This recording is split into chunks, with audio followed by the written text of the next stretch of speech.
from the treatment plant, but it was all treated water. Never was there ever untreated water discharged into the waterways. Have you spoken with Governor DeSantis? Governor DeSantis has not yet called.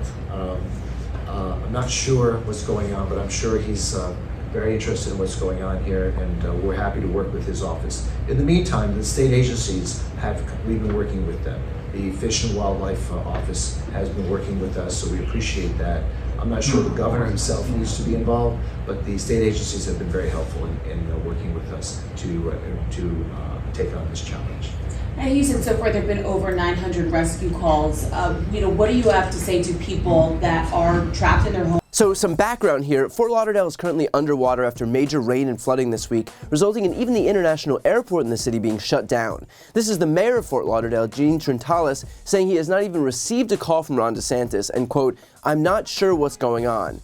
It turns out Ron DeSantis is in Ohio right now campaigning for doing a tour for his book. It seems kind of weird that the guy banning books in his own state is jetting off to other states to promote a book. But I guess it's because he wrote that book, and it probably doesn't talk a lot about gay people or black people or women or anyone else who he wants to censor, because freedom of speech or something. Here's a perfect split-screen video of Ron DeSantis' abject hypocrisy made by Midas Touch. Some Republicans get into office and they basically act like potted plants. They don't want to lead. They worry about what the media is going to say about them. They just kind of hope to not have to make decisions until they're actually forced to do it. I said that's not what we're doing in Florida. We're going on offense in the state of Florida.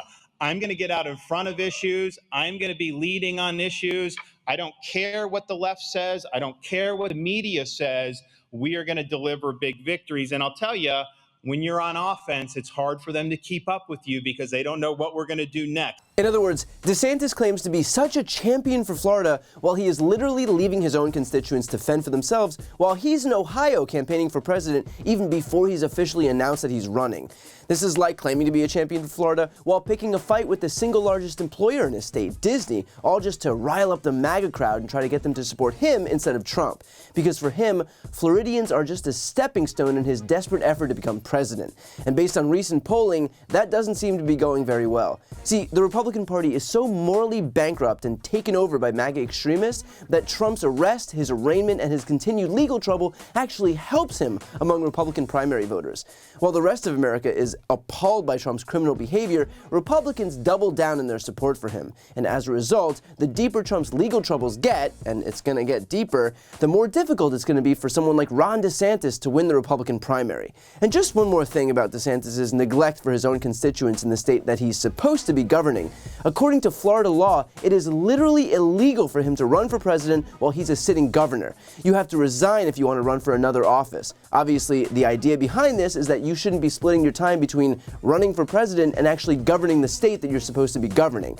But instead of following the law, Republicans in Florida are now working to just repeal that law just in time for DeSantis' anticipated presidential announcement. Because as always, the GOP is never interested in actually following the laws they set for others. The moment it becomes inconvenient for them, they'll gladly just change the rules or outright ignore them.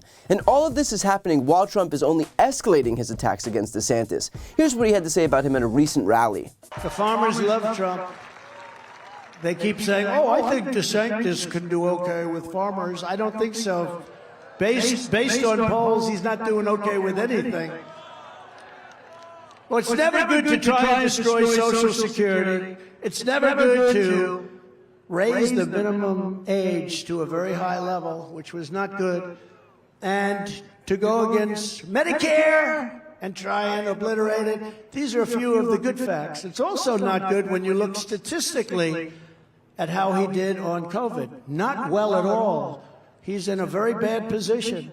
Or you look at how he does on crime. Not good. Not good. We have great Republican governors, actually, who did really much better, who shut down their states for a very short time, or in some cases didn't shut them down at all. I look at South Carolina, South Dakota, Tennessee. I mean, we had some states that did a phenomenal job with no shutdowns. You know, I gave them the right not to shut down. Not everybody, you didn't have to shut down. But in the case of Florida, they unfortunately did shut it down. They shut down the beaches. They shut down everything. So now that people are finding out about what happened, they're saying, man, he's dropping like a rock. And I wonder why. But, you know, you never like it when somebody comes, you see, I'm a loyalist. They say, sir, don't talk about that, sir. Because people don't want to hear that, but I do, because I'm a loyal person. These people over here have been very loyal to me. Marjorie, Matt, your Lieutenant Governor Dan, many of them sitting right here. Congressman Wesley, that was a good speech you gave. But they've been very loyal. But I'm a loyalist. And when a man comes to me, tears in his eyes, he's at almost nothing in the polls. And he's fighting somebody that's at 42, and he's got almost $30 million in the bank. He's at almost nothing. He's got no cash. And I say, I can't give you an endorsement. There's no way you can win. You're dead. But he fought a little bit, like 150. He was certainly no Jim Jordan, that I can tell you.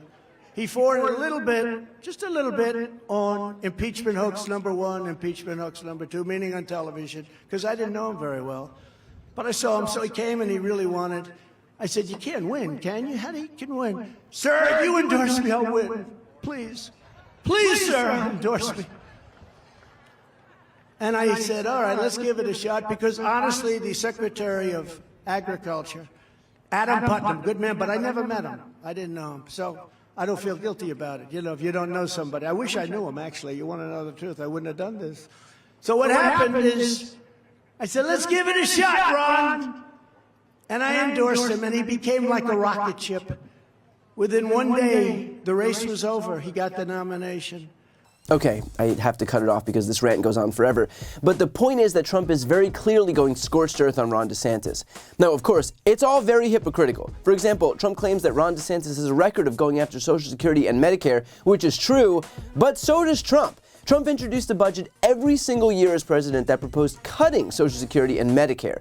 All of which is to say that this primary is going to get very messy very fast. When asked about Trump's nicknames for him, DeSantis embarrassed himself with whatever this was. What is your favourite nickname that Trump's given you so far? Is it Ron the Sanctimonious or Meatball Ron? Well, I can't. I think even he went off Meatball Ron. I can't. I don't know how to spell the Sanctimonious. I don't really know what it means, but I kind of like. It's long. It's got a lot of vowels. I mean, so we go with that. That's fine. You know, you can call me whatever you want. I mean, just as long as you also call me a winner. Yep, because nothing says winner like gleefully accepting the demeaning nicknames that a psychopath and accused felon throws at you. Nailed it, Ron. So obviously there's no one to root for in this feud, but it does serve to reveal how extreme the GOP has gotten. Every Republican candidate for president is in a race to be as extreme as possible. They have learned nothing from the last 3 election cycles where Trump and MAGA candidates down the ballot have lost for their radical anti-democracy agendas. Our job then is to continue to expose the extremism and make sure that their losses extend to 4. Before you go, a quick announcement. I've started a Spanish YouTube channel. Democrats desperately need to be able to appeal to Spanish-speaking audiences, so this is me doing my part. To help that channel get going in the algorithm so that we can finally start spreading our progressive message and breaking the conservative stranglehold on Spanish-speaking media, please subscribe and watch a few videos. The link to that channel, called Brian Tyler Cohen Espanol, is right here on this screen. And of course, to see more of my content in English, make sure to subscribe to this channel as well. The link is also right here on this screen. Thanks so much for watching.